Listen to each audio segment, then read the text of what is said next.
This true story is about none other than Jeff Bezos, one of the richest men in the world. In this video we will explain how it went from zero to billionaire in a short time. Let Bezos himself tell us about his financial progress, and we will comment during the video because we are convinced that it will add much value to your financial life. This is the result that I managed to achieve in March, creating simple automated videos using artificial intelligence. Want to know how I do this? I can teach you when you finish watching this video. Click on the first link in the first featured comment. In one of his interviews, Jeff said something like, "I was working at a finance company in New York City with a group of really smart people, and I had an amazing boss that I really admired. I approached my boss and told him I was about to start a big business, a small company selling books on the internet." Let's stop for a comment. Did you notice anything? Bezos had a great job paying one of the highest wages at the time, and you will notice that he was not satisfied. He wanted to start his own business. Great work is all people want nowadays, but sometimes that's what keeps people from growing up. Think about this: if Bezos had been happy with his salary, he could have had a great salary for the rest of his life, but he would never have become a billionaire. Do you know any billionaire employees? I don't. So I want to draw your attention to something very important: to dream big and not just rely on your salary. Dream big and fight for your goals because you deserve more than just a salary. Can I ask you something? Can you subscribe to this channel? It's very easy, just click on the subscribe button. Please do it because we want to reach 100,000 subscribers, and this will only be possible with your support, so thank you. Thank you for signing up. After Bezos talked to his project manager, he was very impressed. So he took Jeff on a long walk in Central Park and listened to Bezos' entire plan. And after that answer, the boss said, "That sounds like a really good idea, but it would be an even better idea for someone who didn't have a good job. You can have a job, or you can have a career, or you can have a call. And if you somehow figure out how to get a call, you hit the jackpot, because it's a great thing." Faced with this statement, what do you think Bezos chose? Of course he chose to follow his dreams, but he had a great challenge ahead of him. Dave was a bright, ambitious boy, but he didn't really believe in Bezos' dreams. In an interview he said something like this: "I met Jeff Bezos 25 years ago and he said, 'Dave, I want you to invest in my company.' What are you doing?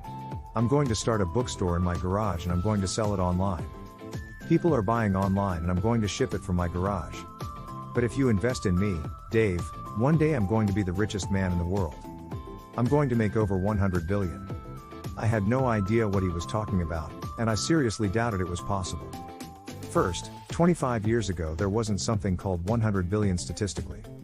There were no countries with a public debt of $100 billion, and this 26-year-old boy is telling me that he will become the richest man in the world because he has a garage and the internet. This was his truth, and neither he nor I knew it, but the difference between him and me is that I laughed and teased him, and he was already patting himself on the back, following the right path at the right time and believing that the plan he was working out would work. I'm gonna do as much as I can as fast as I can, and I'm there thinking there's no way it's gonna be a big deal. I didn't really believe that Bezos could undertake something of this magnitude. Do something that you are very passionate about and don't try to follow what seems like the passion of the moment." From that perspective, it was a really difficult choice, but in the end I decided I had to try.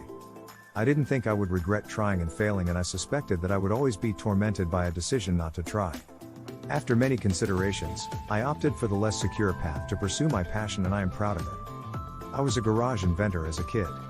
I invented an automatic closers made of cement-filled tires, a solar cooker that didn't work very well made by an umbrella, and a pot alarm to catch my brothers. I always wanted to be an inventor, and I was determined to follow my passion. It's a military phrase that I particularly love, and it says that slow is smooth and smooth is fast, and I've seen it in every endeavor I've been involved in. It's that kind of thing that really allows you to make progress. Let's do a quick visualization exercise. He comments, "I will become a millionaire following my passions."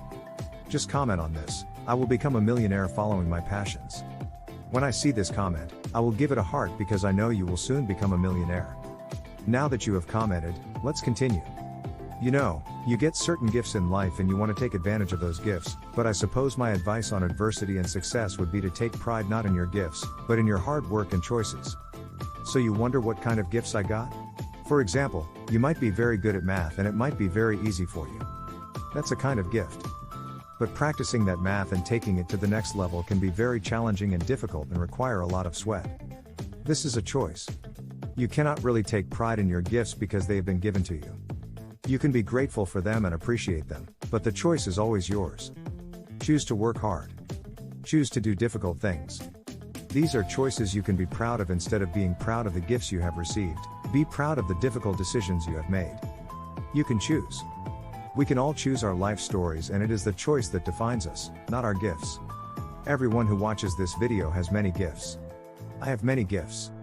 You can never take pride in your gifts because they are gifts. They have been given to you.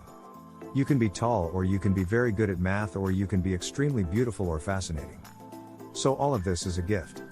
There are many gifts, and you can be really proud only of your choices because they are the things that made you act. And one of the most important choices that each of us has, and you know it as well as I do, is that you can choose a life of ease and comfort, or you can choose a life of service and adventure. And when you're 80, which of those things do you think you'll be most proud to have chosen? You will be more proud to have chosen a life of service and adventure. There has never been a better time to be alive. It's amazing the amount of inspiration that the world generates for me, and I think for many people. It's crazy the amount of change and invention and opportunity. Your life, the life you write from scratch, has already begun. How will you use your gifts? What choices will you make? Will inaction be your guide, or will you follow your passions? Will you follow the dogma, or will you be original? Will you choose a life of ease or a life of service and adventure? Will you shrink from criticism or follow your beliefs?